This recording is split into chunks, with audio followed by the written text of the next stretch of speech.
Director Edwards, Here. Director Hoffman, Here. and Director Riley. Here. All Okay. present.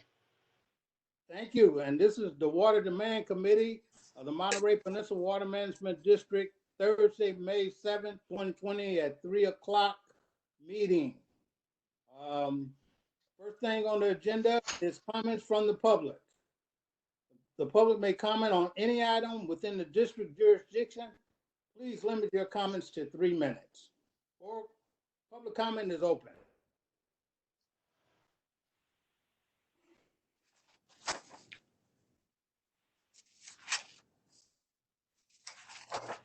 Public comment open. Excuse me, if you would like to comment, please raise your hand and then we'll be able to take your comment. Okay. There are no comments. Thank you. We'll close public comment at this time. Action item, General Manager. The first one is adoption of the minutes from the April 2nd meeting. Okay. We have adoption of the April 2nd committee. Do I have a first? I move approval. Approval by Director Riley, Second. second by Director Hoffman. Okay, anyone from the public have any comment on this item before we vote? And it will be a roll call vote. Director Edwards, Approval? Director Hoffman, Director Riley, Yes. unanimous approval. Next item, General Manager. Yes, this item, there's three related items, item 2, item 3, and item 5. This one is before us because we deferred action at our last meeting. And we've now since, well, I can't say completed because Stephanie, we can talk more about this under item 5, but we're getting close to compiling the peninsula-wide all jurisdiction data. And because the idea of fronting water from the district reserve was not well received by the State Water Board, and we haven't really gotten back around to them, although I did have a conversation with the attorney on April 30th. We thought we would just close this item out by denying the request of the City of Monterey for a special allocation from the district reserve, and then take up the district reserve policy as part of our next item 3. Okay. Any questions from directors? I have a couple questions. Riley? So, Dave, the idea is that this specific request is kind of out of order in the sequence of kind of understanding and deciding the path forward. Therefore, take it off the table for now. It may come back because maybe the approach we take later on in this agenda or maybe in the future meetings, this is not killing the project. This is kind of putting it in a queue that we haven't developed yet, but there will be a queue of sorts. Yeah, the project will have its own timeline or path. I think actually I saw in the participants, the developer actually came on as a participant. It would have facilitated expansion of the project for certain. There's no guarantee that we've closed off that opportunity for affordable housing. We just make it a little more difficult if we don't get the regional ask together and some accommodation from the state. And the big fear is, in a master metered project, the state could request enforcement of an expansion in use. And it's, which is basically what they threatened in their letter before the April meeting, or the March meeting. So that being said, maybe the developer and the city of Monterey can wait for the process to evolve a little bit more. If they can't, then they'll just have to do the project as originally envisioned without this additional 100% affordable. But we're now kind of at the crossroads where if we want to work with the state, we're going to have all of our ducks in a row for all the other 5 cities and the unincorporated county. And again, when we get to item 5, we can tell you where that stands. So I understand that the traffic cop here is the state water board. Because if they stand in the way of a metering project, a process, we're kind of shooting ourselves in the foot, aren't we? Yeah, what it is we have traditionally, despite the cease and desist order, run our permit program the way we run our permit program. So a building with an existing meter can do a renovation, has come into our office, worked with Stephanie's staff, pulled permits, and done their projects because there's no new meter installation required. Also, in those projects that have gotten done, many of them never passed the test of whether additional scrutiny was needed because the state, rightly or wrongly, but the state's basically said if it is residential and remains residential, or if it is commercial and remains commercial, we have no need to look any further because there's not going to be a change in use. The Garden Road project going from commercial to residential would warrant further analysis by the state. So then, or by CalAM, yeah, basically, because it's a change in use and it's also due to a change in zoning. What that means is then it could get the scrutiny from the state where they say, hey, this is clearly an increase in use at the existing site. And now we want the company to enforce. Enforcement's very challenging. In the moratorium decision, enforcement was left to a footnote and it wasn't described as to how to enforce. It basically assured the company that you can create 2 classes of customer based on this increase in use under the CDO. And therefore the company would have the right to enforce. It provided no direction on how to enforce, but the simplest way to say, okay, if the state said, hey, it's an increase in use due to a change in zoning or use, so it falls squarely in condition 2 of the cease and desist order, and we want you to enforce, then CalAM could say, well, all right, let's go take a look at the billing records from 2009. Okay, that's the maximum amount of water that could be used on this site. It's already been built out at this point. So we're going to put in a flow reducer at the meter to dial your usage back to where it was in 2009. So then the city loses, the developer loses, everybody loses because we've taken on a project that ran squarely afoul of condition 2, or at least that's what the state's letter back in March was telling us. To date, we've never had enforcement. We've had projects go forward. Most of them have never attracted anyone's attention. And so our permitting regime has gone normally. This is clearly a case where they're paying closer attention and we need to come up with some sort of accommodation, if you will. I see that Steve Westoff is not on our call as a participant, but he has been. He's the attorney at the State Water Board. He has been on some of these calls. And I think what the nature of my call with him on April 30th was just a heads up that this issue is going to come to a head. Maybe we could get creative and start looking together at places within the CDO where we could make this work. Or maybe there's something else they can do as a special accommodation because the Housing and Community Development Department at the state would like to see housing go into place. And so they're a little concerned that there's another state department that's prohibiting a solution they're seeking here, through the the regional housing needs allocation and so forth. So we're just not there yet. But it's that potential chilling outcome for a very difficult method of enforcement that just says right now, let's not do this until we get a little more clarity. So then my last question here is the timing, generally the timing of this one, item 3, item 5. There's going to be weeks, months maybe before this thing gets finalized.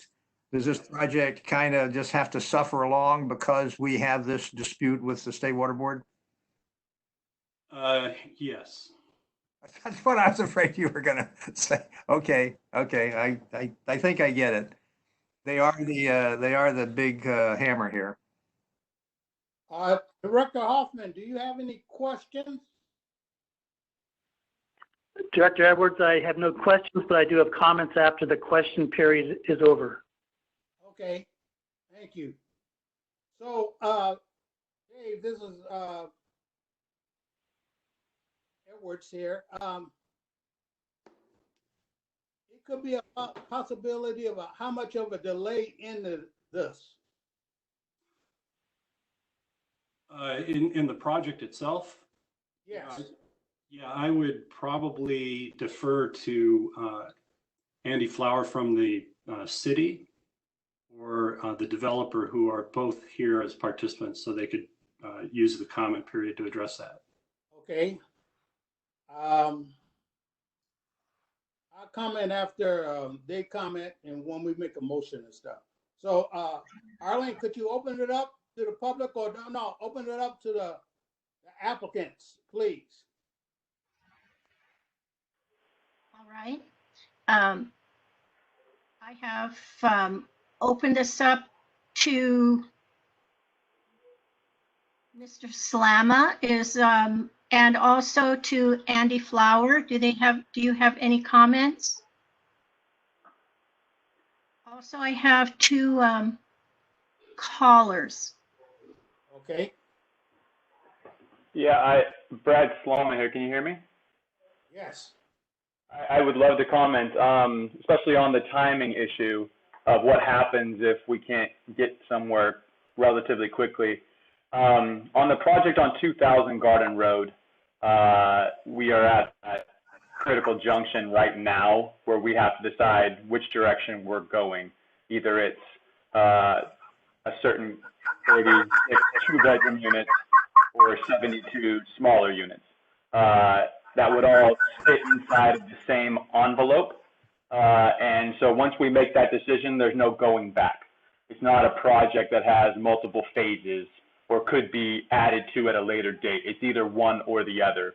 And we've been up against that timeline threshold for the last 2 months, and I can't push it any further on that project. So if we can't come up with a route of agreeing that if the state allows this in the future, that this board would allocate that water for this project, then I have to pull that option back and go with the water that I have for that project.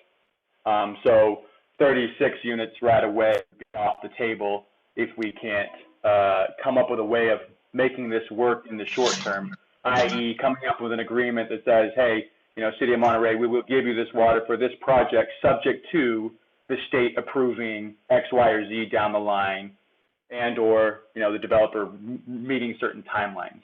I think that would be enough for me to feel confident that I could draft all of my planning documents and all of my construction documents behind that in the hope that I can assist in getting the state to allow this via the HCD. On the other project on 2600 Garden Road, it is possible that it could be a second phase of that project. So the 60 or so, 58 or so odd units that could be added of affordability could potentially be added at a further date down the road. It becomes much more encumbersome for me to do it in that route, both financially and technically, economies of scale, as you can imagine. But that project wouldn't necessarily be 100% dead, but it would be more difficult. All right, sir.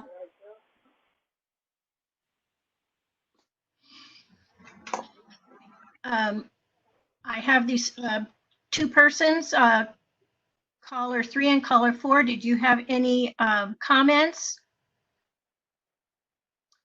Is there anyone else who is participating by computer that would like to speak? You could raise your use the raise your hand icon so we know that you would like to make comments.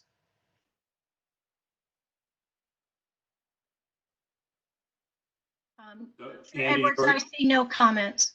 So Andy, you're okay? Yeah. Andy would like, yes, Andy.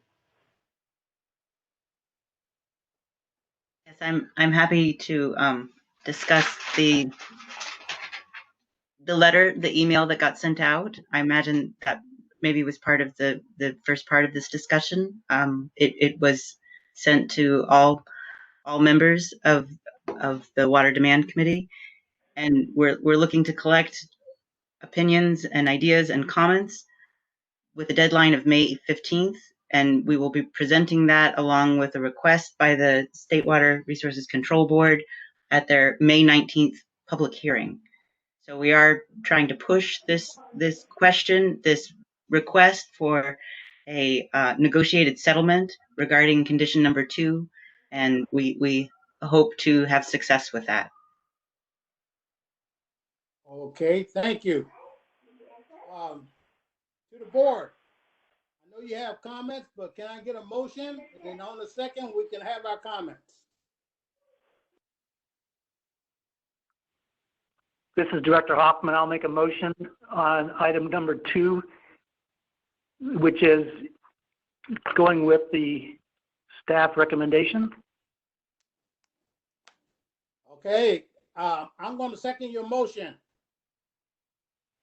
Director Hoffman, I'll second. First from Director Hoffman, second by Director Edwards. Comments, Mr. Riley, Director Riley? Do you have any comments on the second? Okay, Director Hoffman. Yes.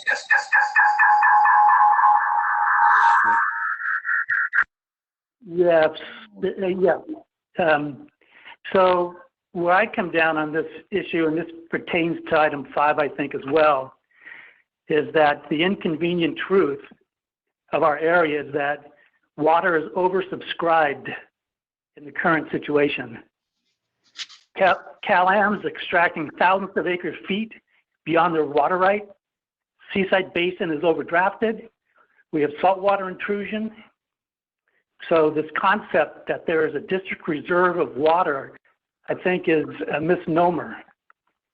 We're using more water than anybody, not we, but in our area, our jurisdiction, more water is being used than is legally entitled to be consumed.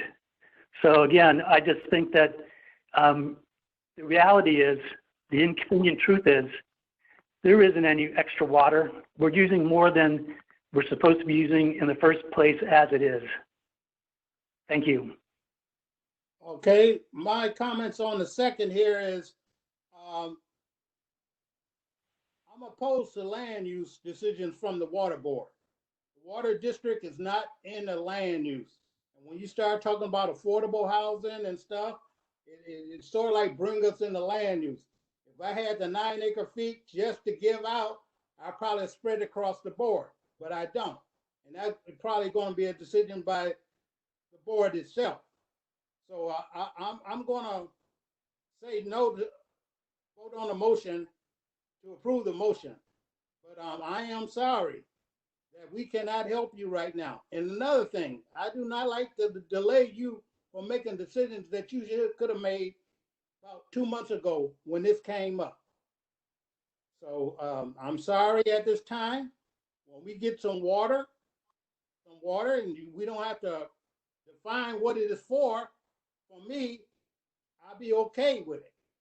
But we're defining it's for affordable housing. We're a water district. I say it again. We're not in the land use business. So I'm sorry. So, Director Riley, do you have anything?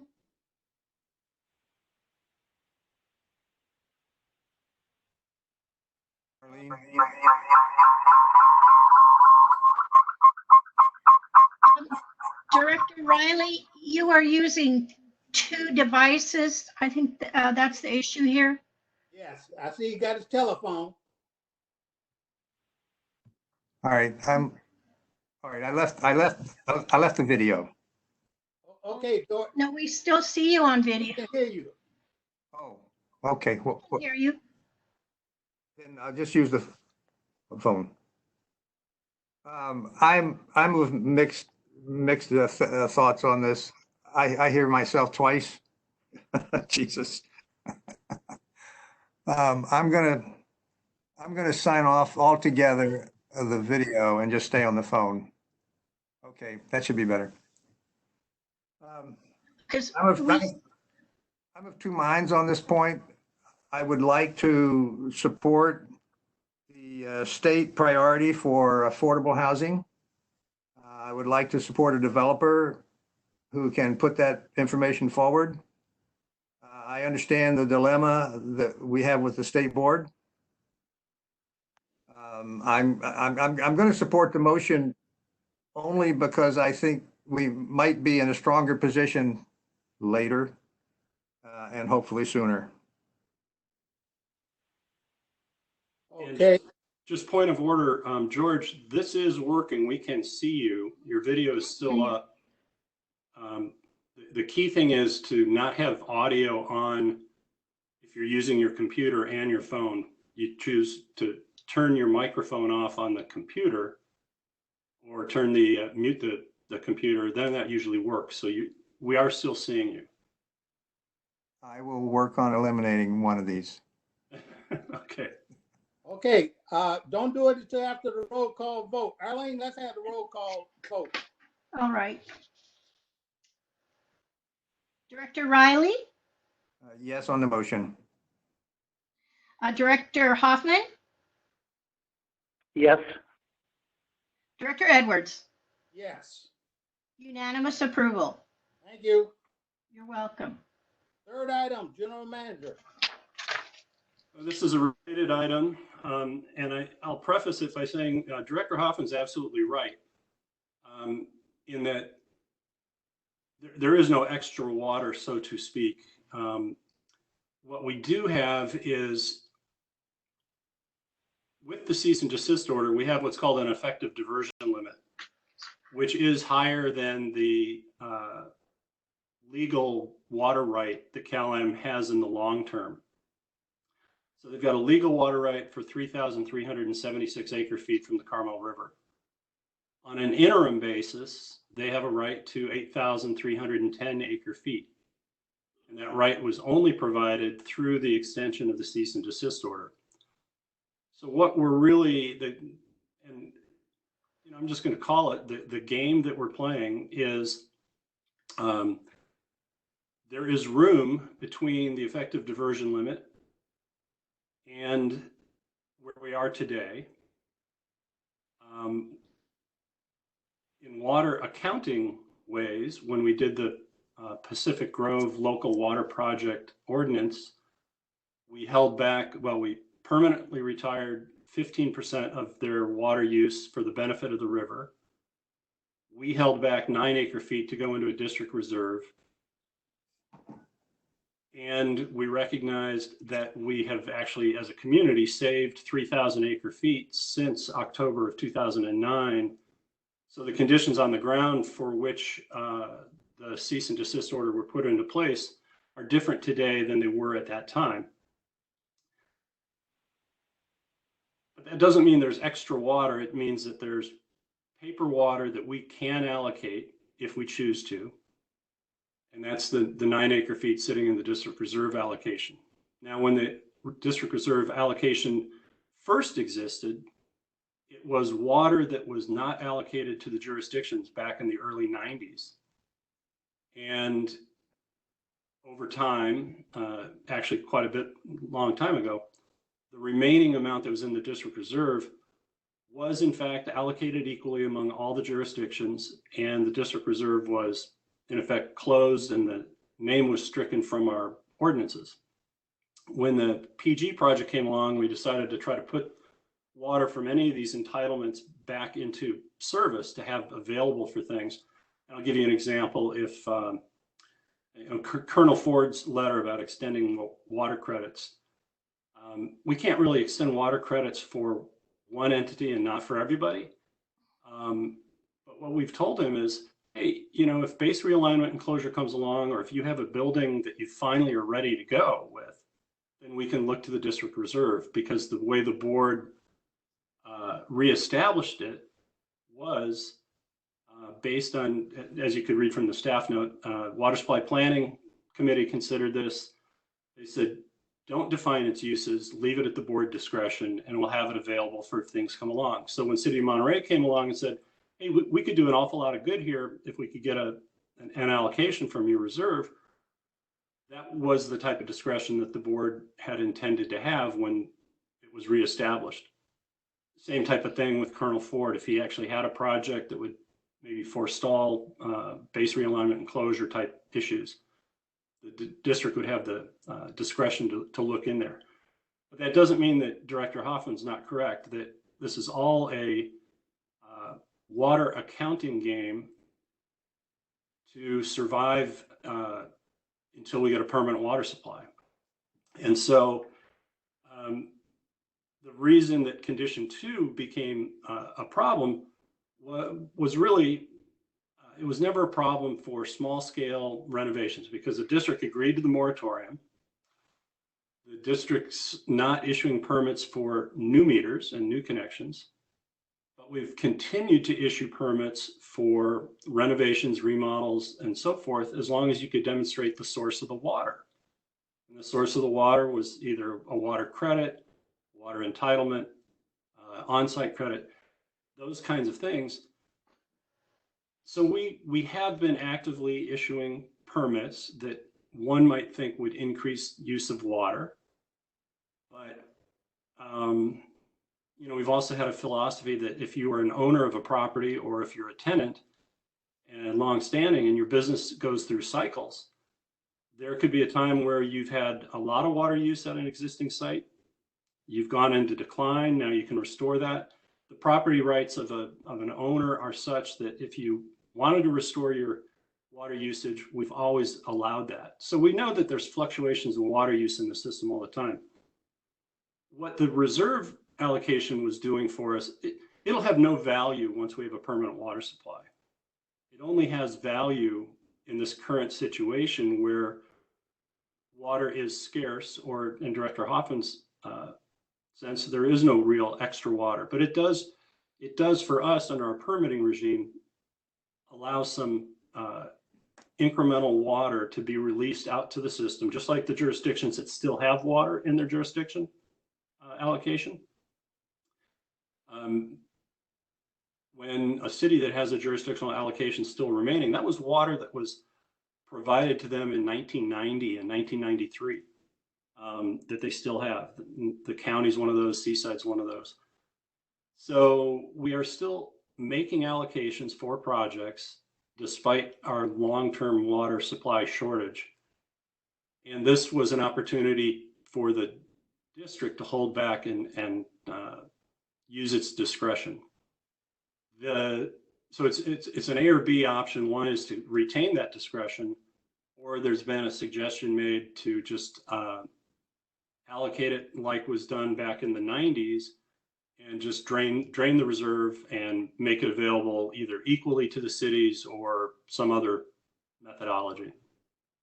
Staff recommendation right now is what you see, which is retain discretion and deal with it later. Okay, directors, any questions to the general manager?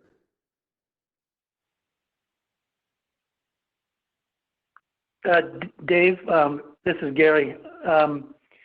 So on the under the CDO, the amount of water that Cal-Am is being allowed to pump from the Carmel River aquifers, isn't that scheduled to incrementally decrease over the next few years?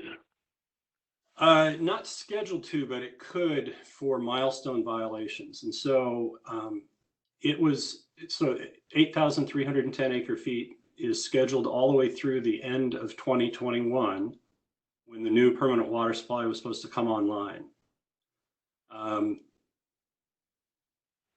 can tell you right now that that's still what it says. And so it should go to 3,376 January 1st of 2022. But, you know, we're on a path right now where it's very likely we're going to miss the September 30th, 2020 milestone, where the penalty for missing a milestone is it goes to 7,310 acre feet. Current pumping is actually at about 6,800 acre feet off the river, so it may not have any practical impact, but each time you miss a milestone annually, you lose another 1,000 acre feet. So the potential here through the end of 2021 is that you would lose that second 1,000 acre feet in next year's missed milestone, and then spend the last remaining 3 months at 6,310 before it would drop to 3,376.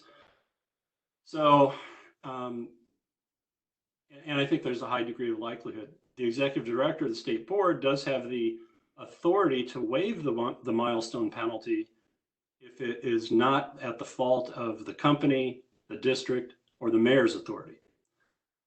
So all of those avenues can be played.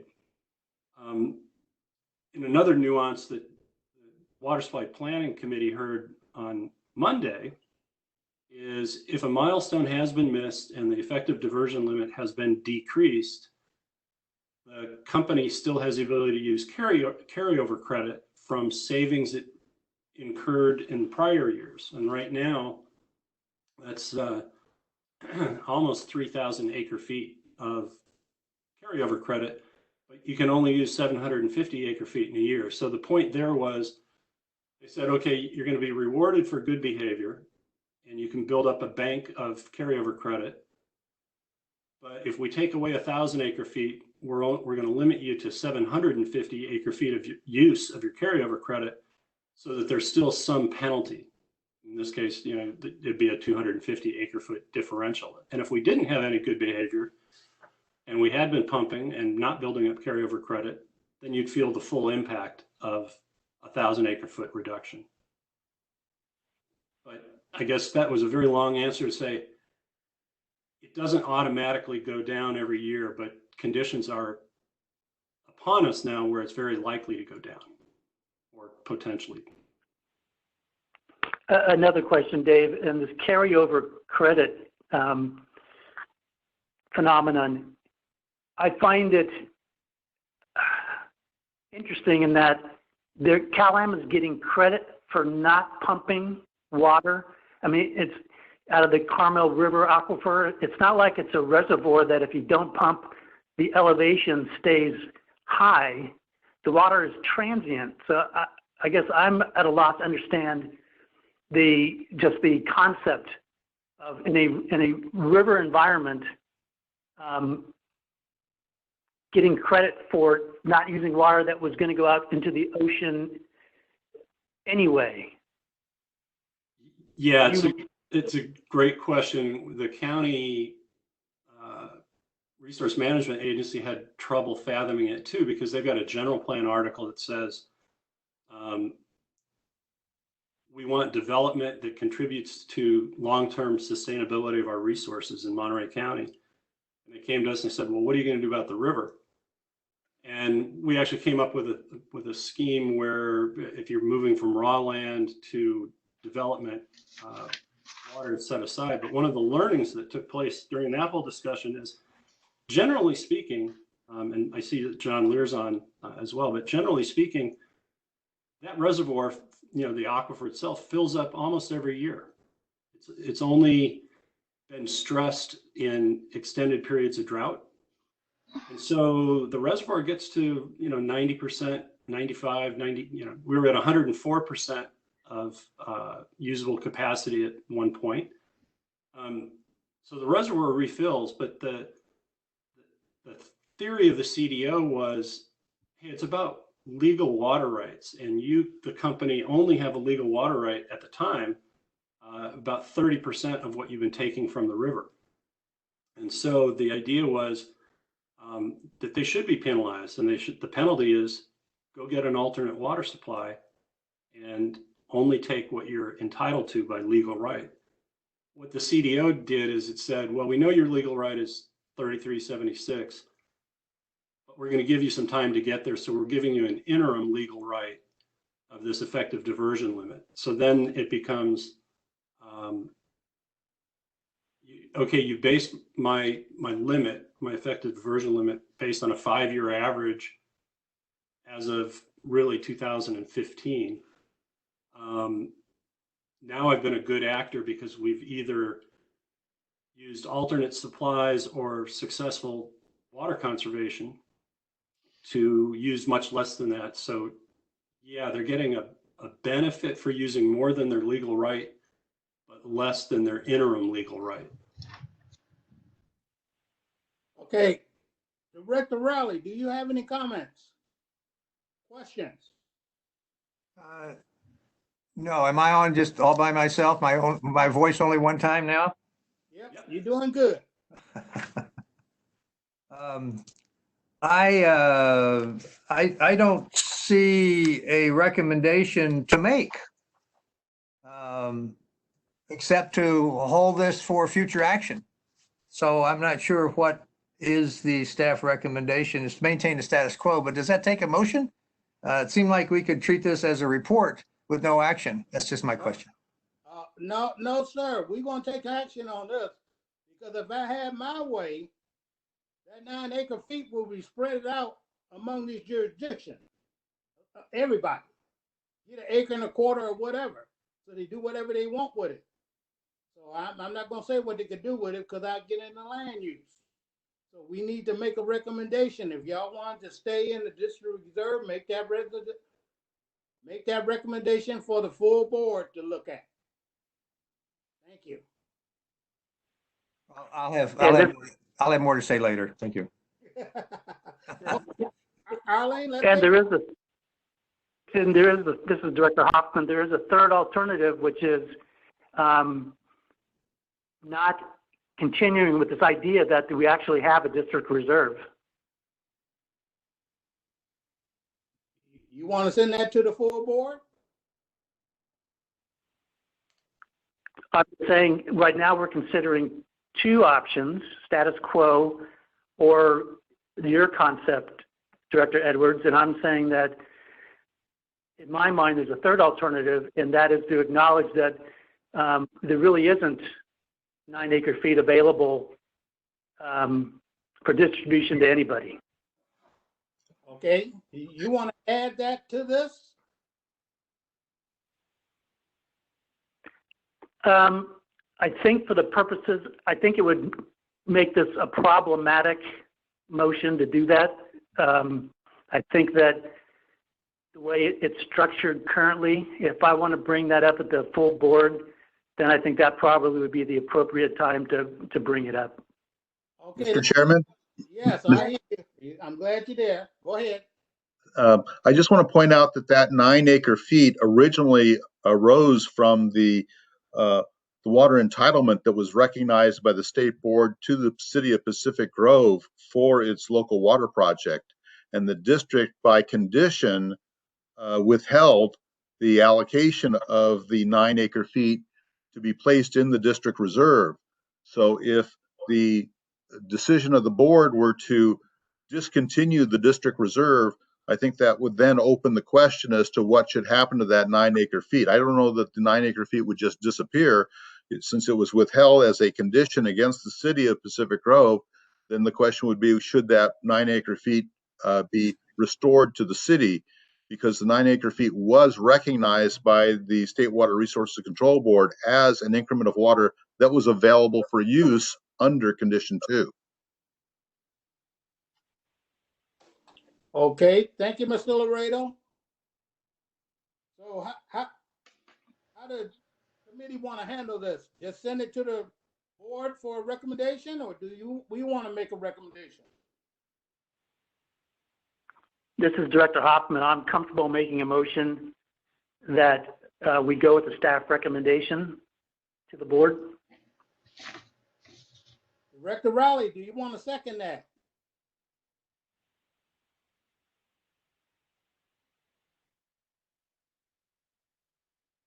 Director Rowley? Unmute. Arlene, can you unmute him? There we go. Did you hear the motion, Director Rowley? Yeah, I second the motion. And on the motion, I mean, did you go out to the public on this? And then is it time for a discussion on the motion? Yeah, we go to the public now. Did we go to the public, please? All right. If anyone would like to make a comment, please raise your hand so that we can acknowledge you.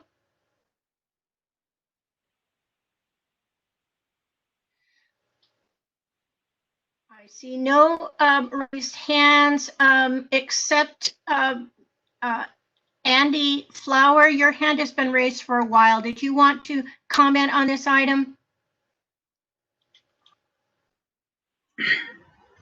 That must have been left over from the earlier comment.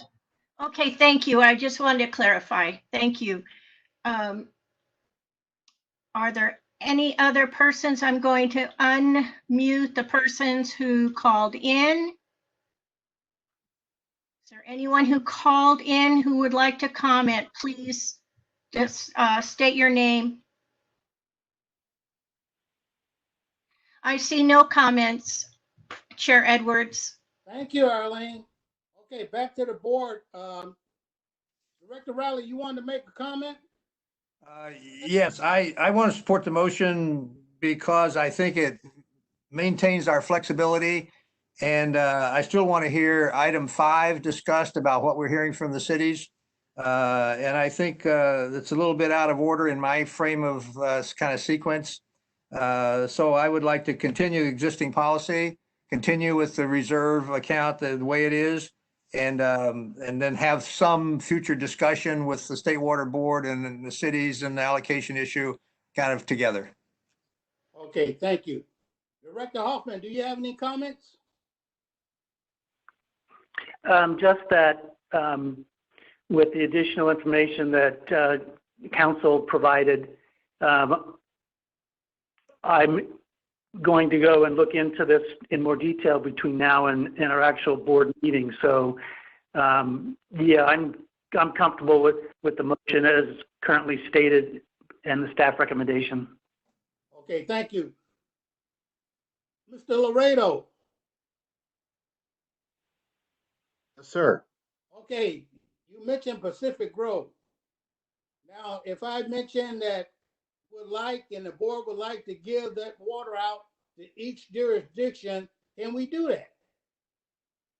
The board by condition set aside that 9 acre-feet for its ability to dispose of. The district, as long as it has that water in the district reserve, the district is positioned to make the decision as to how to use that water and for what purpose. Okay, so it wouldn't have to go, if we change that condition, I mean, it probably have to go back to Pacific Grove, right? No, well, I don't know that that's certain. I just want to point out that if you made a decision to no longer have a district reserve, then the question is what should happen to that water as a consequence. But if your decision is just to leave that water in the district reserve, that would be a decision for the board. Okay, thank you. and just a clarification, if I could, Mr. Chair. Go ahead. Some people may not really know where this district reserve came from. So when Pacific Grove went out to develop their local water project, basically to recycle water that they would normally have sent to the wastewater plant, they did so they could irrigate the golf course, Pacific Grove Golf Links, and their cemetery. And so they freed up a like amount of potable supply. So we went through billing records over a number of years and said, what is this project going to save in terms of potable water? We agreed on what that number is. We took 15% of that number and said it's going to go to the river, the benefit of the river. And We took 10% of that total and we said that'll go into the district reserve, and the rest is available for use by the city of Pacific Grove, and they created an entitlement program around that with the district's assistance with an ordinance. The way it comes into play, Dave Loreto mentioned the State Water Board. State Water Board hasn't recognized the entitlement or hasn't authorized the entitlement, but it has clarified how it would enforce use of the entitlement.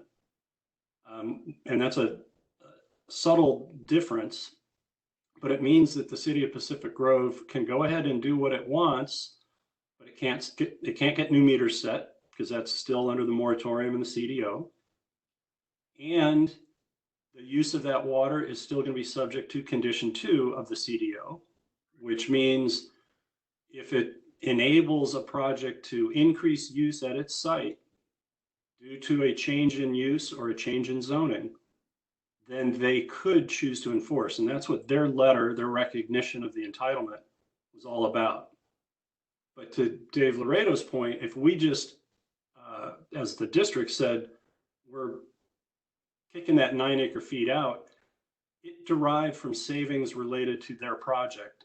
And so they might have standing to say, well, give us back that 9 acre feet. The other thing about the interaction between this entitlement and the State Water Board is we, the district, introduced the State Water Board to a concept they've kind of forgotten. And that's that not all water on the Monterey Peninsula is illegal. We've got legal Sand City desal water, we've got legal seaside groundwater, and a portion of their water right on the Carmel River is legal. And so we introduced them to the concept that if you have a gallon of water, part of that gallon, let's call it a half a gallon, is unlawful and a half gallon is lawful.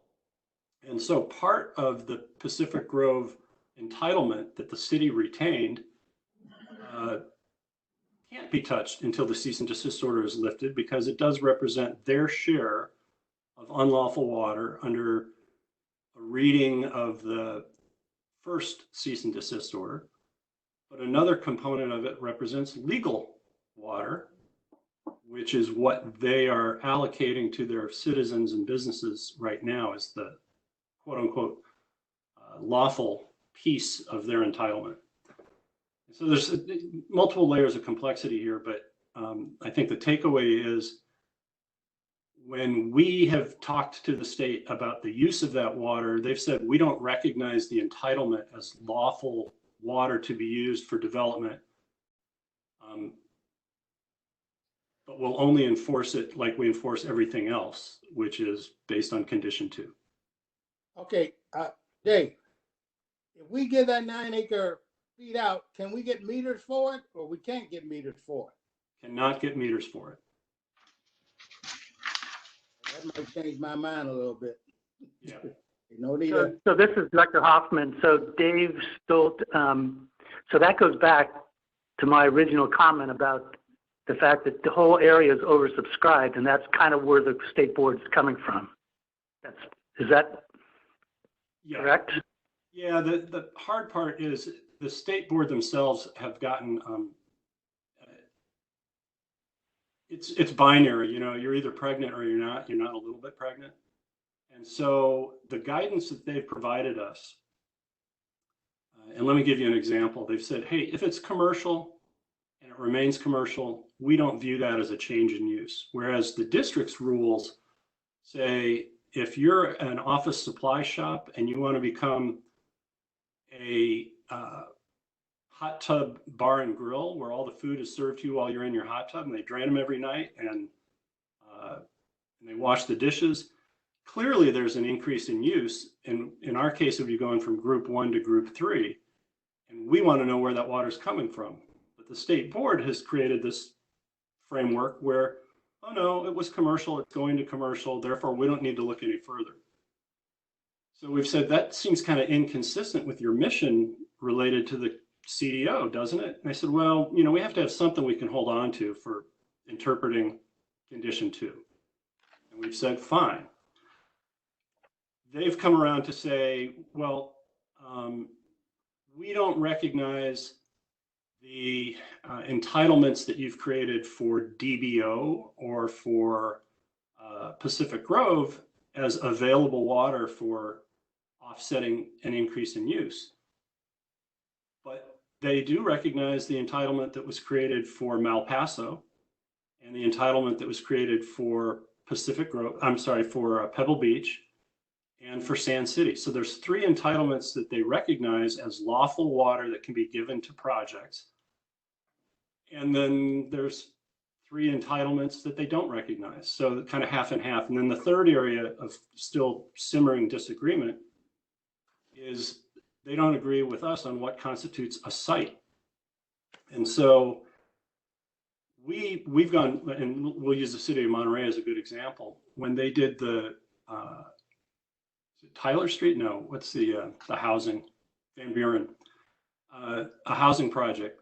Well, we found a way to move water from an administrative building on-site credit to this other location that was also city property.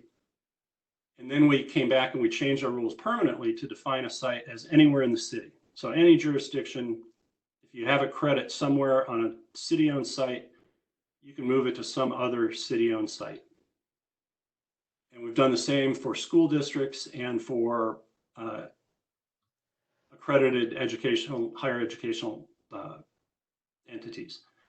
And the reason for that is obvious. School districts, your enrollment moves wherever it is and the water needs move.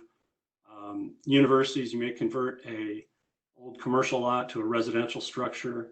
You don't always own contiguous parcels and so forth.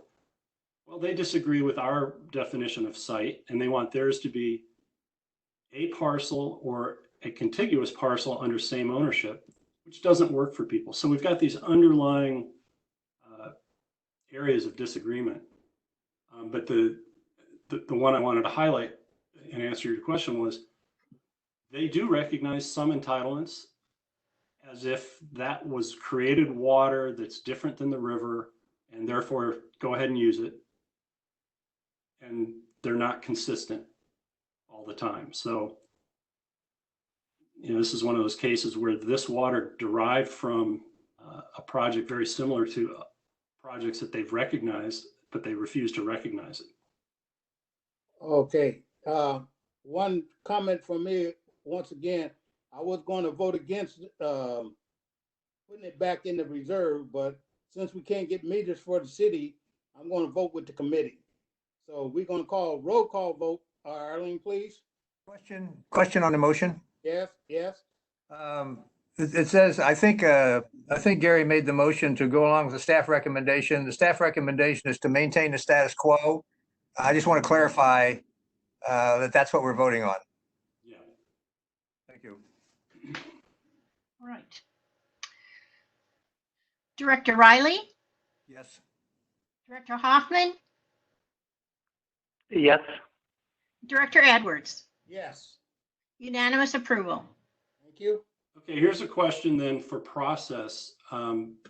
Because there wasn't a recommendation from the committee to change anything that currently exists in our rules, does it need to go to the board?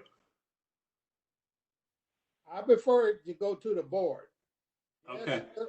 Just to make sure the public and everybody know what has been taking place. So I want them to hear it. Yeah, we got you. Thank you.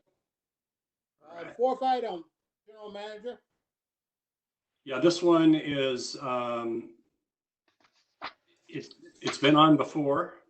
We thought we would return to in-person meetings where the public would have greater input. We're getting better at WebEx. We just this week got the new WebEx events, which will give us more control. It's much more like Zoom. What's the Zoom feature called? Panel?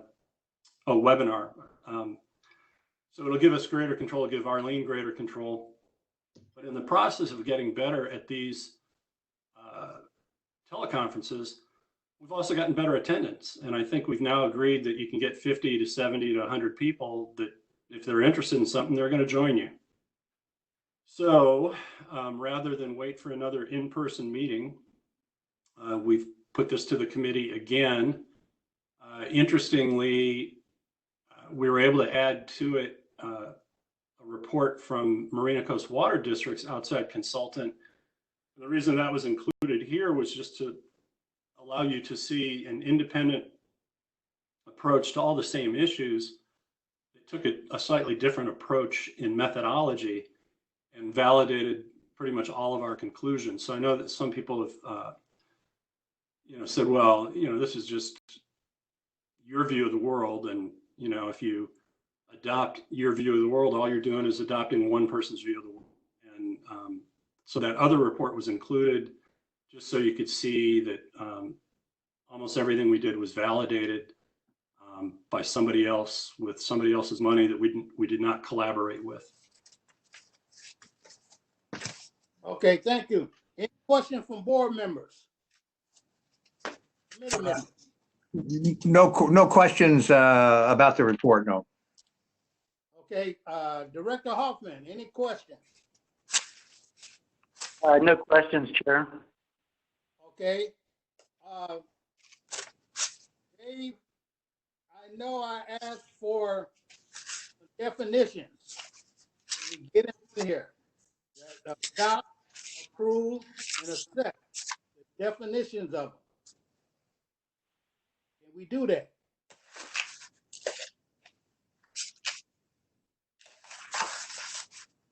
I don't think we did that. I'm not sure that we took that as homework. Yeah. Okay. Is it okay if we do something like that, put those definitions in there for the board and the public? So they understand. That's where the first time when you did that, we put a set.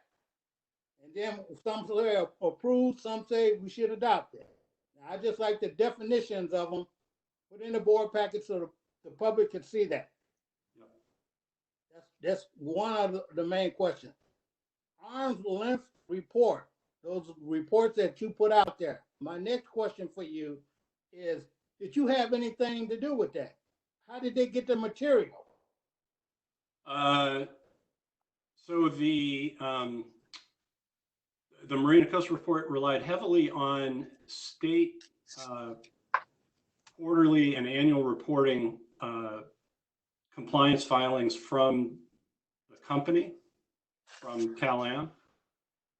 There was one data set of historical data that they got through the public process, our data. So there's one graph that we had in our report that they asked where the data came from, and it's from our from production reports that we categorize and then we use.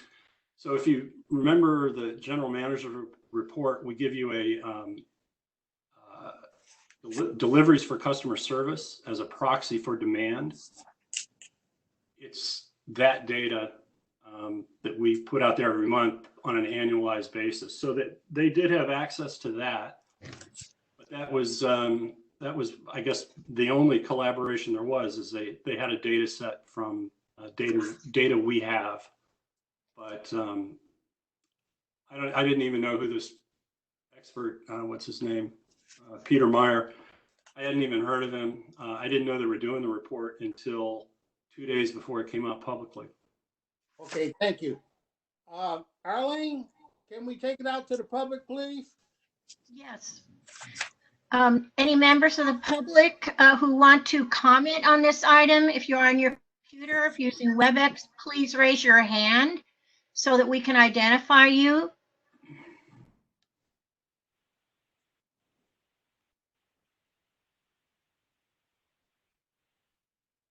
I see no raised hands. I am going to unmute some persons, the persons who had called in. Call user 3, 4, 6. The persons who called in only, do you have any comments? Please identify yourself.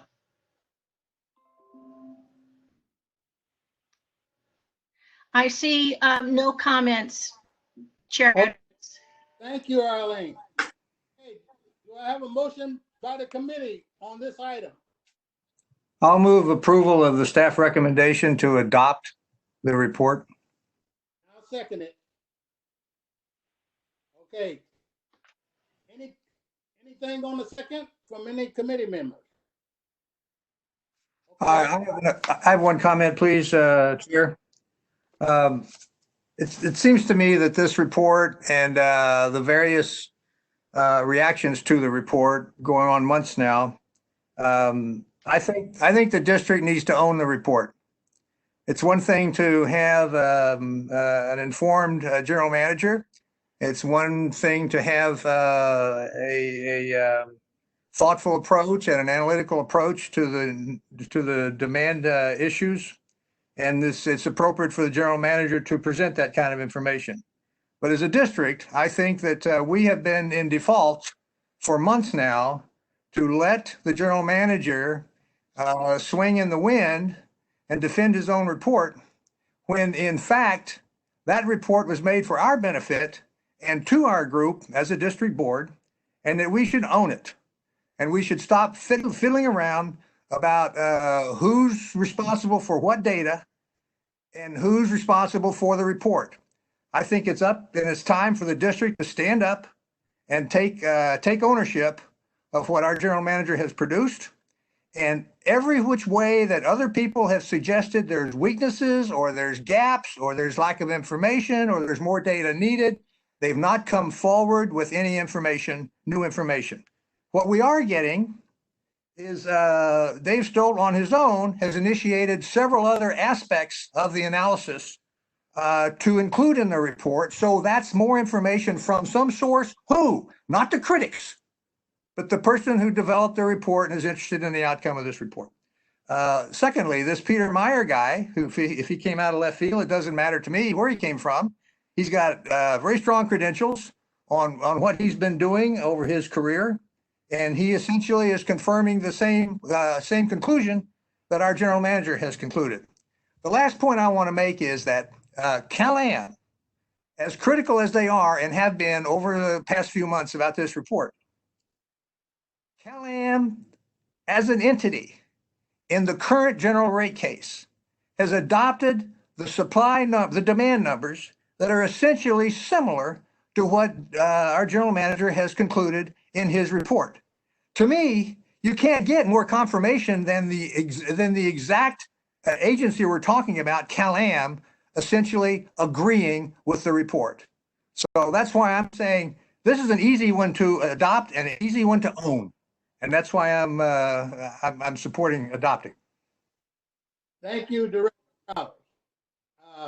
Just a couple of comments from me. Dave, you did a great job on the report.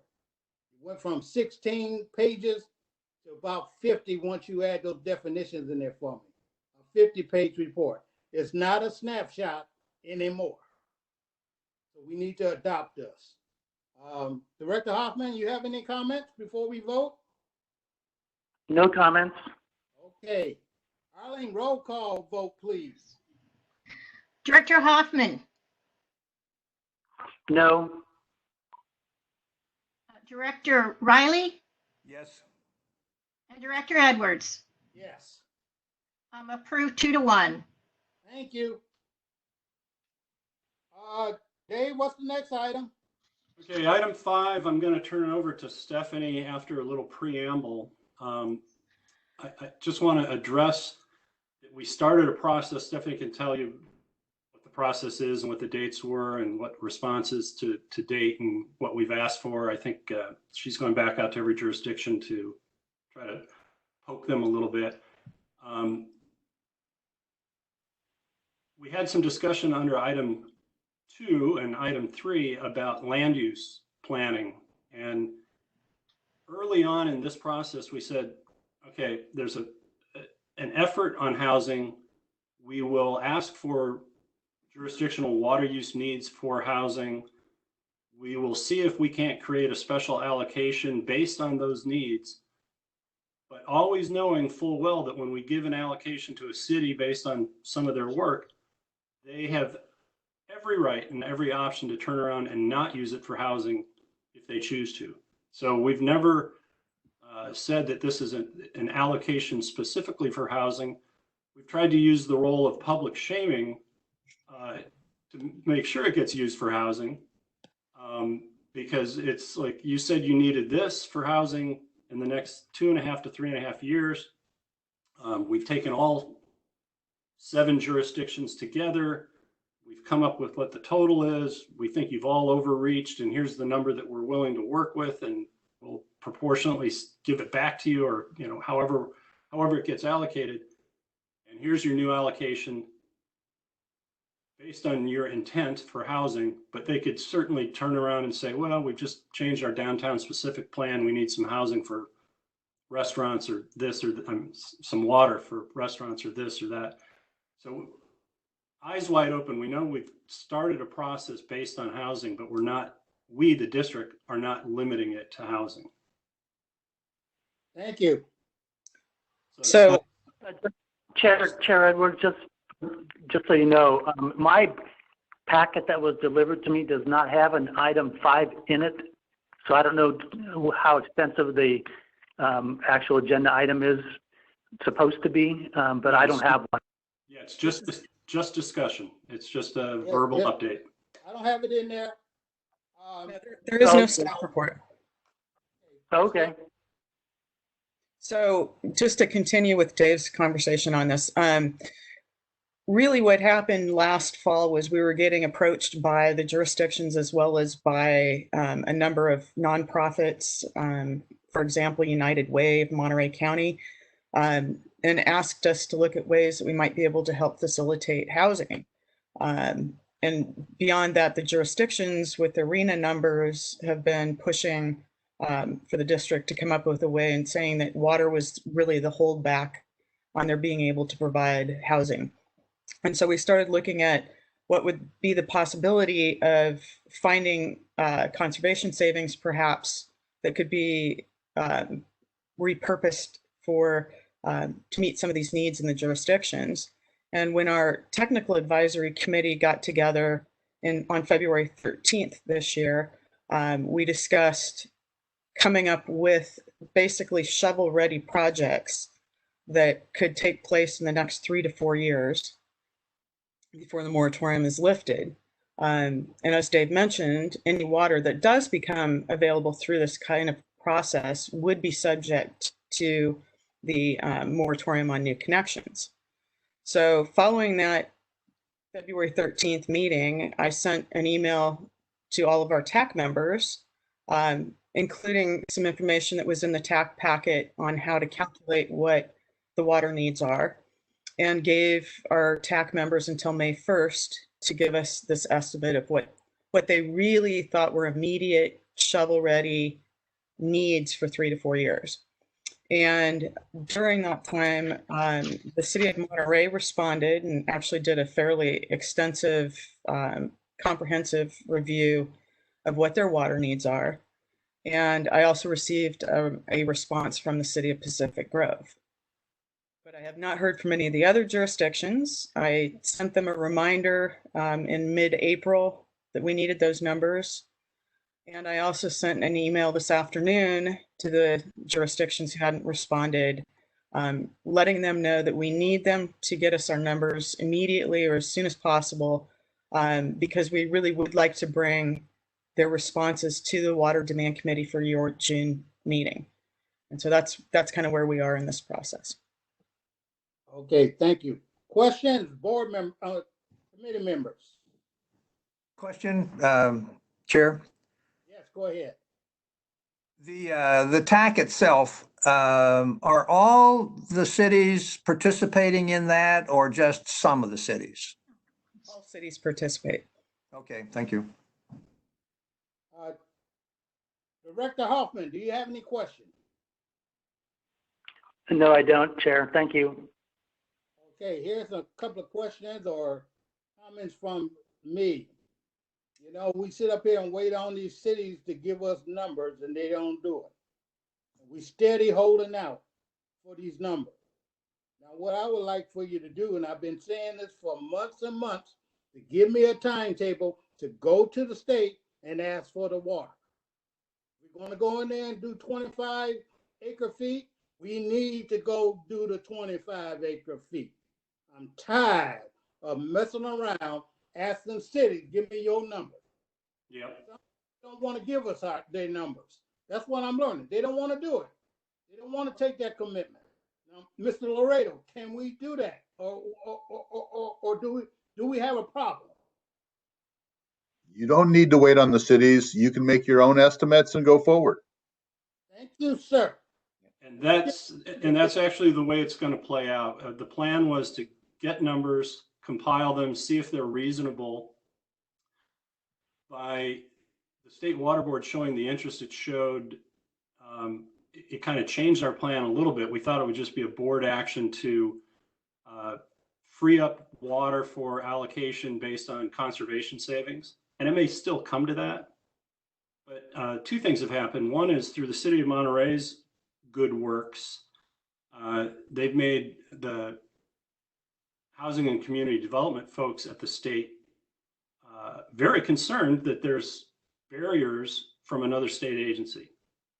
And I've started the conversation with State Water Board as well to figure out if there's any avenue, health and safety, anything that can be done at the executive director level without reopening the CDO. They being the State Water Board has always had concerns that it does not want to be viewed as a paper tiger. And so even something like freeing up 30 acre feet when they know we've saved 3,000 acre feet since the CDO went into place, so like 1%, may make them look weak. And so I think at this point we are at that mode of wanting to talk to the state, but also wanting to arm the City of Monterey and any other city or organization that wants to work with them to make this a priority of the state housing people so that we can initiate a conversation at that level between the two state agencies.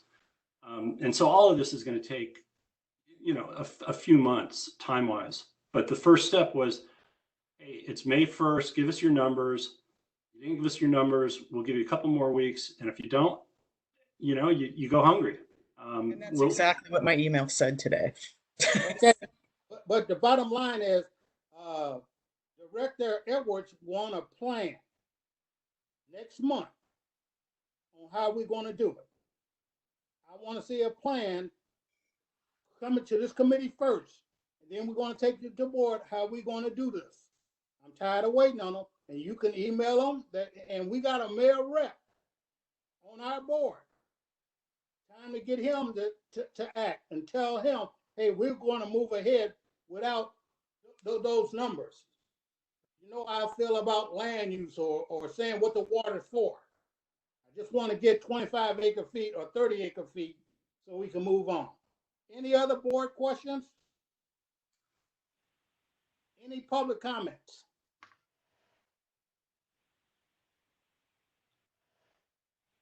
Arlene? Okay, I see no raised hands. If anyone does want to participate, please raise your hands. I see none. I will go to the callers. We have 4 persons who called in. Does anyone who called in, would you like to make any comment on this issue? Please identify yourself.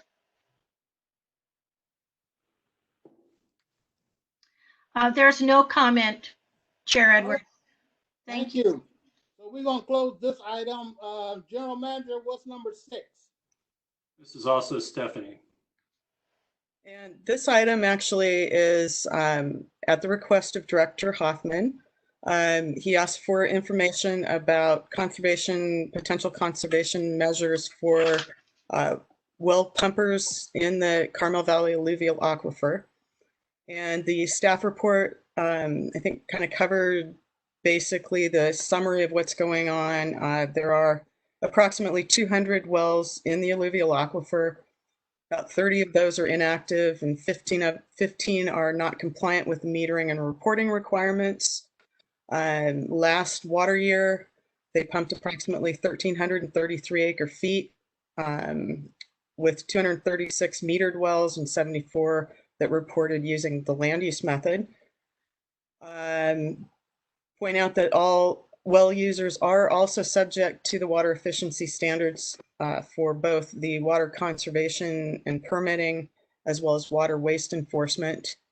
And then staff just provided some recommendations on things that could be discussed, such as requiring meters and other requiring water meters on those wells that don't have them if possible.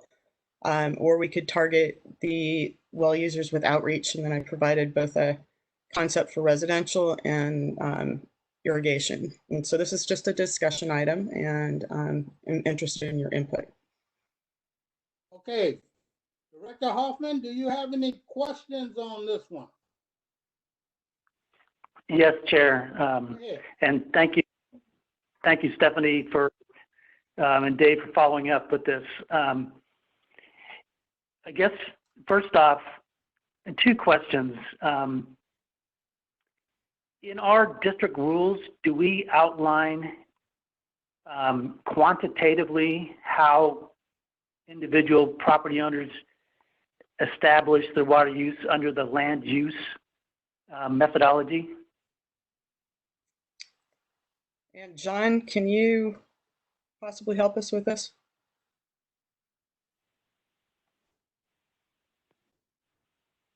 Yes, I can. Yes, Director Hoffman, there are, in our rules, there are quantities that establish each consumption of each land use, and then they're quantitatively measured and multiplied out in a ledger style calculation. That is done for properties. They report their land use to us, and then the district staff completes the calculation. The land use method, it dates back to the early 90s when the requirement for reporting of water use was ubiquitously set in the district. And the wells that are still on, at that point in time, there was a choice of land use or meter, and the remaining land use methods are because those are the same family from the 90s owns that property. At the time of a property sale, a land use of a property that's reporting under land use, it is required to move over to meter use. So those will slowly time out, but there are still some hangers on. And actually, just to take that a step further, there are some water distribution systems that are on, that have more than one connection that are on the land use method. Isn't that correct, John? Yes, there are some that have that, and there are. They're mostly up in the Kashawa area. Is that right? That is right, and that is those are though not in the alluvium. Right, exactly. So if there are any in the alluvium, and I do believe there are a couple of them that are in the alluvium, that might be an area that we would want to target, because the water distribution system itself may not get triggered by a transfer of title. I mean, there may be a transfer of title of one connection to that distribution system, but that wouldn't trigger the requirement for installation of a meter on the source wells. John, do you agree? Yes, I do. I think that's an area that could be addressed. I believe the more accurate method is actual metering of wells, but we still have the problem that these are not meters owned by the district. These are meters owned by the well owner, and they are self-reporting data to us. So we mail a form out to them every year. They mail a form back to us. To the best of our ability, if it falls within the bands of what we've seen with previous use, we accept that as true data. If it falls without, or is an order of magnitude or twice what we've seen in the past, we follow up with them, we make an appointment, we go out and we talk with them, and sometimes, of course, meters quit working, and then we have to follow up on those, and put those on. So with the frequency that we have, we just have to understand this is a self-reporting program with meters owned by the well owners that is being shepherded by the district and keeping it going and trying to keep it as accurately as we can. But we have to understand that there will be some erroneous reads by well owners. There will be some wells that have meters stop working in the middle of the water year. And so there is also quite a bit of estimation on those records. If a well has seen half the water use, for example, and a meter has quit working, we'll follow back up with the well owner and we'll say, did you use different water patterns? Have you changed anything? And if they say no, we work with them and our staff to make our best estimate of what that well would have used. We heavily note this in our database files, but it's just good to know that those types of circumstances exist in these data. If Chair Edwards, if I may continue with some more questions. Go ahead. So when you mention a distribution system, John, we're not talking things like Jensen Mobile Home Park up there in Cachagua. What kind of distribution systems are you talking about off these private wells?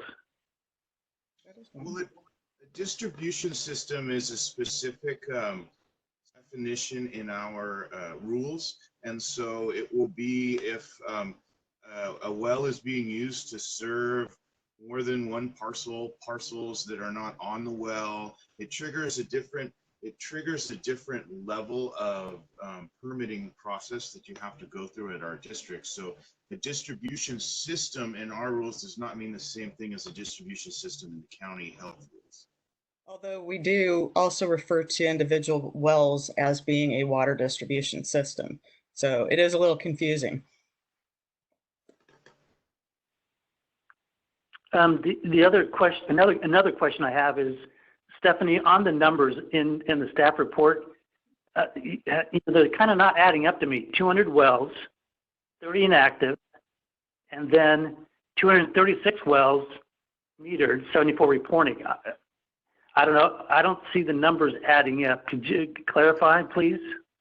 Well, so the information actually came from the spreadsheet that was used to put together the report that went to the board. So I think that the actual consumption information and some of that came directly out of the board report from last month.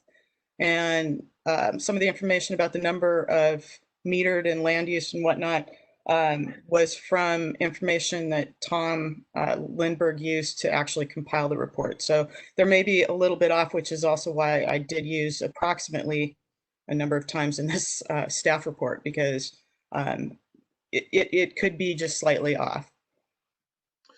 If I could expand on the earlier item on definition of a water distribution system, the basis for that definition is actually found in the district's enabling legislation. Section 363 of the enabling legislation requires anyone who owns or operates a water distribution system to get a permit from the district before they create, establish, extend, or expand that system. Those are all language, that's all language used in the legislation. And then the legislation expressly says that the district can provide exceptions for 4 or fewer connections. The district chose to not give any exemptions to require permits for any water distribution system, even down to 1 connection. And the reason for that was to require those single connection systems, those single wells, to actually monitor and report their water use. Our authority to get them to do that was because they were defined as a water distribution system. That's why there is a different definition of the distribution system by the district as compared to the county. Thank you for the clarification. The thing that concerns me, especially when you're out in rural areas, is, and this is where not just our district, but districts, water districts in general, come into problems is that it's easy to put a bypass around the meter.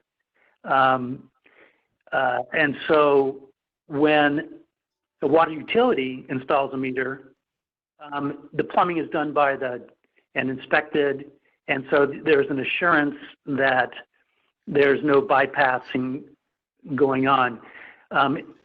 Stephanie and John, if you could confirm that we are relying on plumbing that was done by the landowners, and we really don't have any way of verifying the plumbing setup, or every year, do we actually physically go out and verify the land use on each of these properties for those folks that are reporting under the land use method?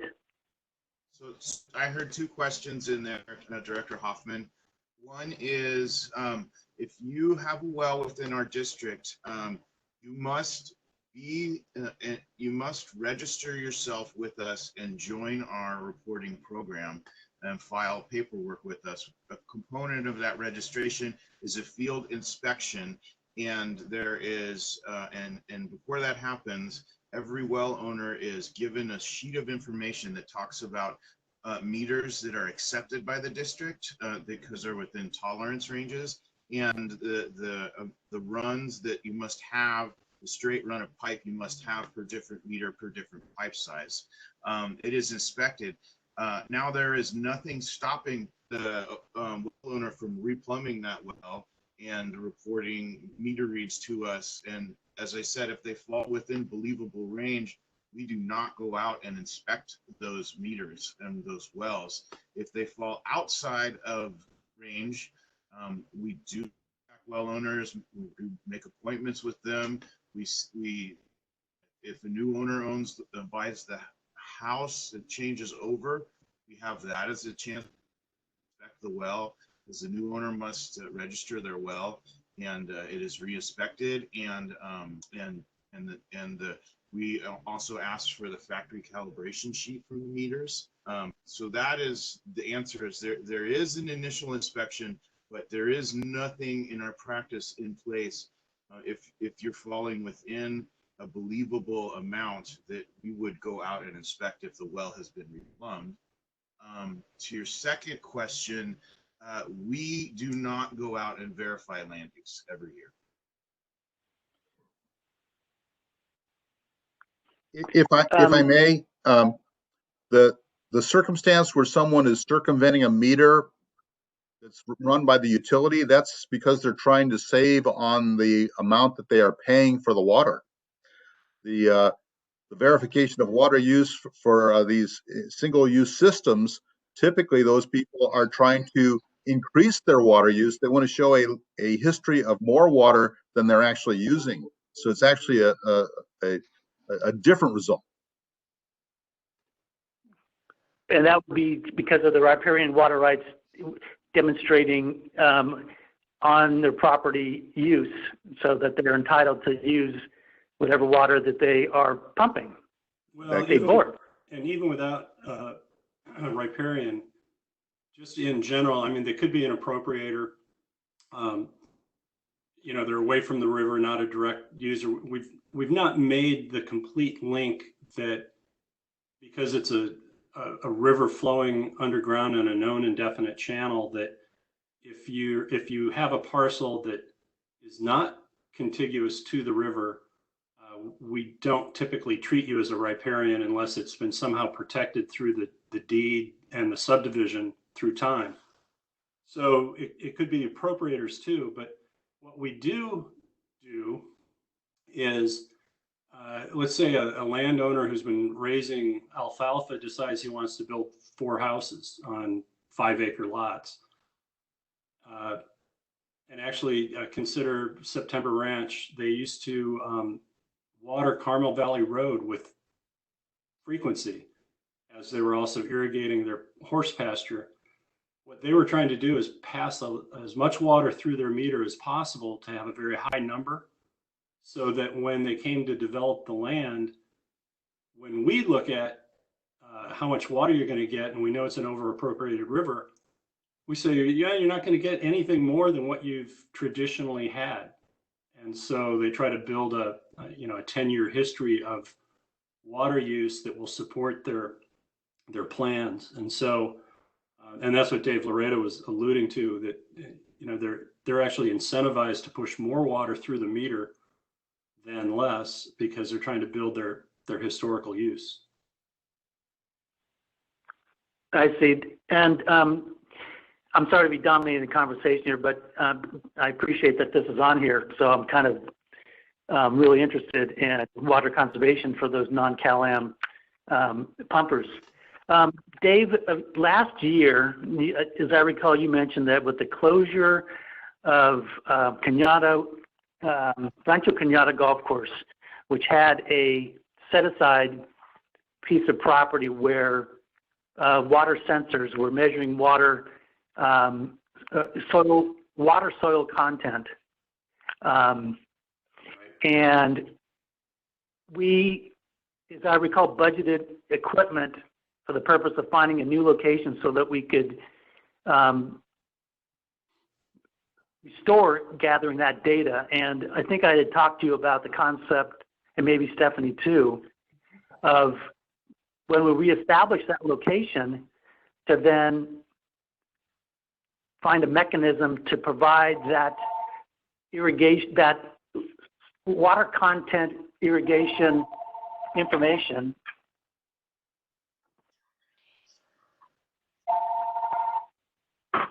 out to that other water content. I'm sorry. That water content information electronically, even to the non-CalAm pumpers, especially irrigators, kind of automatically, so that they would kind of automatically, their controllers would adjust their sprinklers. And I know I'm kind of rambling, but I don't know, has any progress been made in that regard? That's a great question, because it comes up all the time. And we actually have some monitoring responsibilities for that, for Rancho Cañada fallowing project, if you want to call it that, or forbearance. And so John can speak to this a little bit as well. But yeah, so we funded and secured leases for 3 sites in the region. One out at Laguna Seca Golf Ranch, and you can actually see the station from Highway 68. One out on Pacific Grove Golf Links, and then this one, which was Rancho Cañada. We started negotiating with Quail Lodge to move it to one of their locations, or that big grassy field right off of Rancho San Carlos Road. And then they had a change in general manager. Just don't take my dog park away. Okay. Exactly. And we were a little concerned that, if we tucked it back there in the corner, so it's mostly a rectangle, but it's really an L-shaped property. It's more susceptible to vandalism there than if it were at the golf course. But anyway, their general manager left, went back to Chicago, and the talks just died. The Santa Lucia Preserve wants to kind of bring it back to life at its location at Rancho Cañada, but every time they get excited about it, they kind of lose interest. And one of the things, so it's all part of the California Irrigation Management Information System, CIMMYS. And so it is posted on the website. So this data point's gone dark for over a year now. Actually, are you sure about that, Dave? I think it might actually be up at this point. Yeah, but it's only getting some data. So I think what John's guys use it for rainfall and some other things, right, John? Is that? Right. We are supporting the forbearance agreements technically, and working with Trout Unlimited to collect groundwater level, production, rainfall, and river flow data throughout these next 5 years to generate a data set so that somebody could evaluate the effect of this forbearance on this piece of property. So, I'll also can speak to what you said, Stephanie, is it is up and reporting rainfall data and temperature data, but the piece of data that's missing is the soil temperature and moisture. So it's not one of their quote unquote official CIMA stations, but it is gathering data, but not being able to do the evapotranspiration calculation. So that part is not available. Yeah, that's what I was just going to highlight. So what the CIMA system is really good for, and what goes to what Director Hoffman's kind of asking about, is that evapotranspiration component. And you could actually make decisions about irrigating elsewhere in the valley if you had that component working. And that's why we wanted to relocate it. But to make it work, you're supposed to have, you're supposed to be surrounded by irrigated land, which is why golf courses worked really well, and that the conditions are kept the same kind of beneath or under the CIMA station as well as the surrounding landscape. And once it went fallow, that became impossible to do. And that's why we're looking for a new location. But it's a great question. It's a great initiative. The state would like it back. We'd like, we looked at Carmel Valley Ranch as well. But we want some valley location because, as you can imagine, the one at Pacific Grove Golf Links, a completely different climate.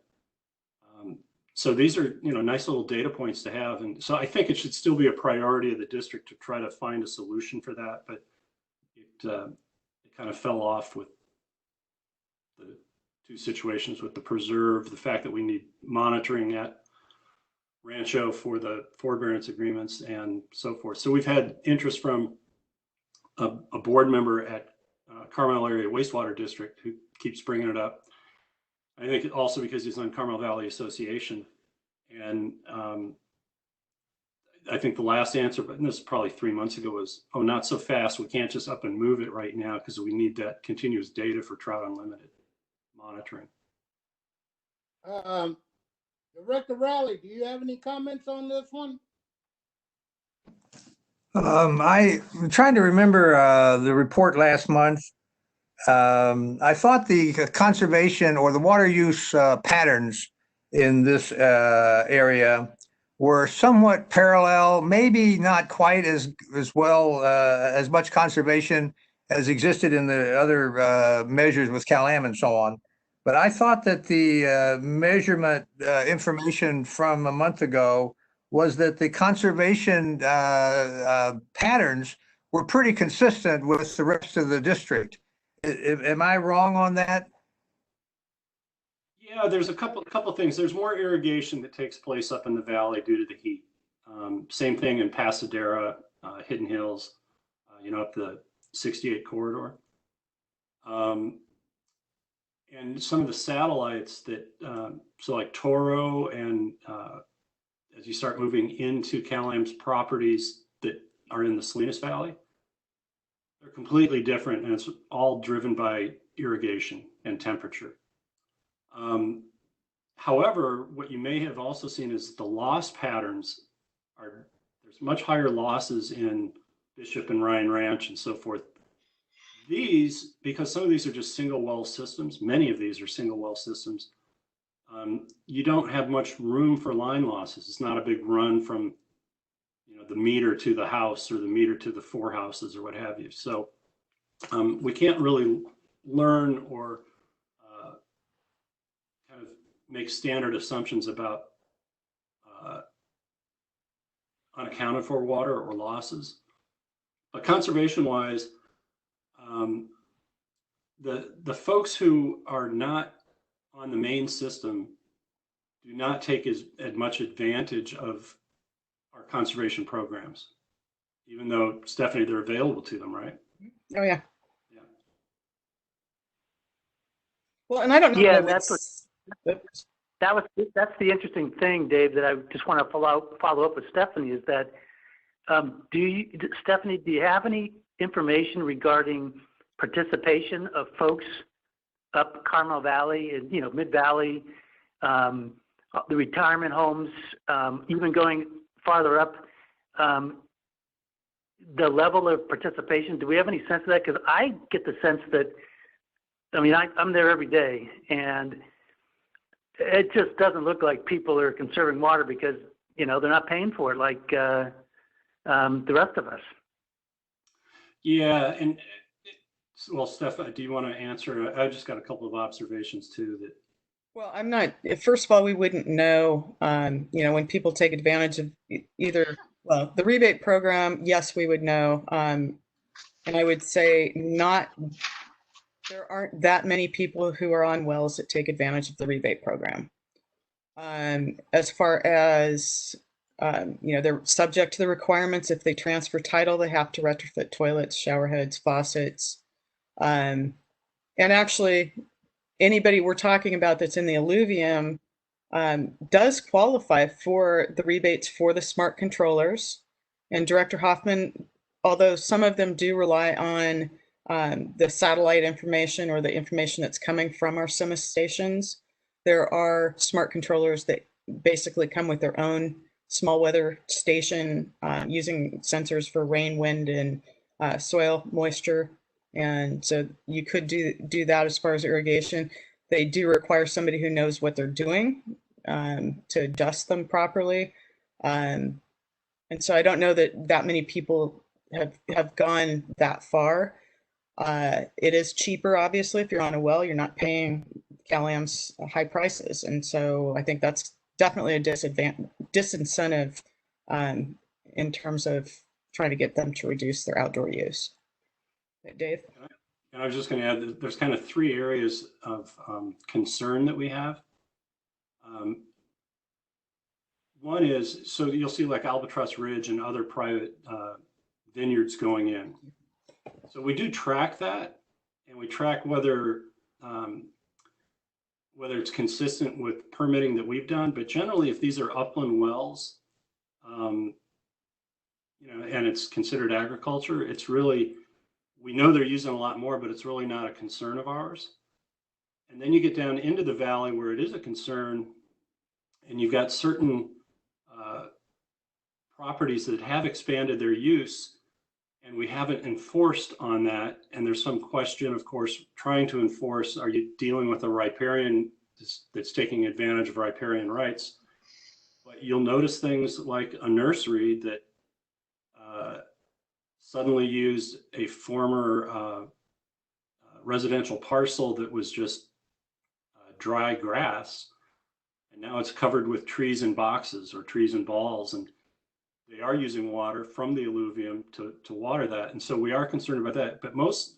But third is our concerns really have gone only to those that would affect the resource of the river and less to the upland wells. And so we see a lot of things, a lot of changes in use, but our attention has been the river. But now that, let's say the permanent water supply comes online and California American gets down to their 3,376, we are going to see that the influence on the river is going to be much more significant by the non-Cal-Am pumpers.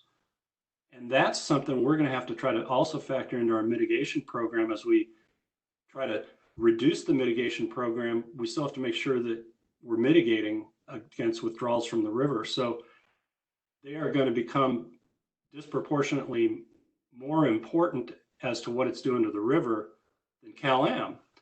And so there's a lot of this stuff, which is why we're glad you started this conversation, because we've known for a while we have to start looking at the non-Cal-Am pumpers a little more intensely, and not just to get them to conserve, but to do some other things. And so it's, we're just getting started in this conversation, but as much as we'd like to be concerned about the number of vineyards that are going in, I think the only time we really care is if they're stealing water from the river directly, or some of the cannabis grows that we know are up there that have definitely gone in and stolen water from the river directly. So even when you're above the alluvium, if you're tapping the river, that's a problem we try to solve.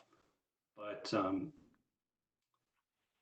you know, if you're up the hill just cultivating grapes, we may not care. No, I appreciate, and again, that's why and I appreciate this being put on the agenda so we can start the discussion about stuff. And yeah, I was being forward thinking in that everybody always talks about Cal-Am and their hugely adverse environmental impact to the Carmel River watershed. But once they're back to doing what they're supposed to do, if the other pumpers upstream are still, wasting water or not being cognizant of the need for water conservation and what the impacts to the river are based on their water use habits, that's kind of where I was coming from, and that's why I see in item 2B, it talks about workshops and training on efficient irrigation and stuff. So yeah, I'm just really hopeful, and again, any help that I can be or on this, because I really believe that it takes not just the Cal-Am folks to getting off the river, but more efficient use by everybody that's impacting the ecosystem on the watershed. Yeah, and I tell you, we're frankly a little behind. So if you look at, right past Calamity Farms off of Carmel Valley Road, there's what used to be horse pasture that got put into grapes. Well, that's definitely on the river or on the aquifer. You start heading up towards Mid-Valley, and there's some old dead nut trees that have gotten pulled out, and they're going to put in grapes. And we don't have to name names, but it's that type of development that's going in the opposite direction of where we want the resource to head. Okay, Director Riley, you have anything else? Not on this item, no. I have a question for Director Riley. Go ahead. Do you have a landline phone? And a cell phone, and I can get on these video things twice. I just want you to know I'm very adept. Okay, anything else from any other committee member? Anything for the next agenda? Suggested some placed on a future agenda? Anybody? I have two points. One is, I assume we'll get an update on the response from Monterey One Water to your letter, to the Yeah. letter. Okay, I assume that'll be on the agenda. I just assume that. The other point was, I haven't formulated in my mind, it was COVID-19. I'm just curious if the economic bounce back, which has had a lot of attention by the business community and the district over the recent years, does the COVID-19 generate a new element, a new dynamic around economic bounce back that maybe we should have some discussion around? If there's any data, if there's anything that the business community, hospitality might be able to share with us. It's just an idea that there may be a new dynamic in play that's going to slow things down or create more stress or both. And I'm just wondering if there's any angle on that we might have a little discussion. And if I may, Chair, following up on that, yeah, I don't know if it's going to be available yet, Dave, but if there's any water demand data that will be available next month that will reflect water usage post stay at home, that would be good to know. Maybe it won't be available by then, but I think it might be very illuminating. Yeah, so we're on some of that, and we actually put out a call to both the Carmel Area Wastewater District and Monterey One Water to see what their inflows look like, both in the month of March as it was, and then March 17th through April 17th, which was shelter in place. So we're trying to gather that data. The interesting thing about the COD data, just so you know, is they've got a system, call it leaky, but it's highly influenced by infiltration. So we had those March and early April rains. And so it's so hard to separate out the impact of the rain infiltration from behavioral use from shelter in place. So I think we struck out with the wastewater information. John knows, I just asked him if he's gotten the April data on production, which is, measurement of demand. So we're trying to look at that. We don't have very much to tell yet. Well, just from my point of view, I'm not looking for a big statistical report at all. I'm just looking at little indicators and a little awareness about what's likely to maybe be in our near future and even long range future. Mm-hmm. Will do. Yeah, we'd like to know too. So we're doing the best we can. Yeah, and I'm just thinking out in that our revenue is a function to a certain extent on water demand. And so as it relates to our upcoming budget and stuff, that's where I'm also kind of looking at it as being helpful in that process. Yes, and we had a budget meeting this morning with all the managers, and revenue projections are going to be down. And we had some actual discussion about if demand is actually 100 acre feet over last year's demand year to date, why are we seeing our revenues going down for the user fee, which is based on the volumetric and the meter charge? And we think it's some combination of the mathematics where residential use has been going up, commercial use has been going down. So then your meter charge, you've got bigger meters for commercial. Yeah. Dave, this is not an opportunity to have that discussion. This is what's going to be on the future agenda. Thank you, sir. Thank you. That's why you get paid the big bucks to get in there. Anything else? No. Meeting adjourned. Talk to y'all later. All right. Bye-bye.